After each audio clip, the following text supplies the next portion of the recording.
পরিমণি বুবলির দ্বন্দ্ব বেশ পরিষ্কার। কিছুদিন আগেই দেখা গেছে পরি বুবলি স্ট্যাটাস যুদ্ধ, যেখানে একে অপরকে বাক্যবাণে তুলোধুনো করেছেন তারা। অথচ একসময় পরিমণি ও বুবলির সম্পর্ক ছিল স্বাভাবিক, সুন্দর।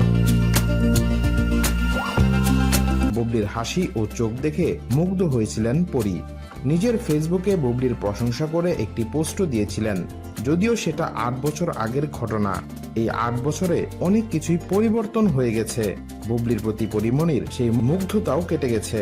কিন্তু অনলাইনে রয়ে গেছে পরিমণির সেই ফেসবুক পোস্ট। সেই পোস্টে পরিমণি বুবলিকে বুবলিদি বলে সম্বোধন করেছিলেন। 2016 সালের পোস্টে পরিমণি আরো অনেক কিছুর সঙ্গে বুবলিকে উদ্দেশ্য করে লিখেছিলেন, হ্যালো বুবলিদি, এত ভালোবাসা আর একটা হাত তোমার জন্যে। তোমাকে যে কি বলবো বুঝতে পারছি না, তুমি অনেক লাকি একটা গার্ল। বুবলির হাসি ও চোখের প্রশংসা করে পরি লিখেছিলেন, আমি কিন্তু ইতিমধ্যে তোমারও ফ্যান হয়ে গেছি, তোমার হাসি চোখ মাশাল্লাহ।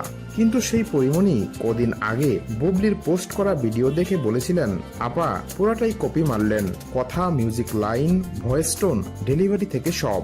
কিন্তু আবেগ তো কপি করা যায় না আপা। ঠিক কবে থেকে এবং কি কারণে বুবলি পরির সম্পর্ক এতটা খারাপ হলো সেটা জানা যায়নি। পরি ও বুবলির একসঙ্গে একটি সিনেমাও করার কথা ছিল।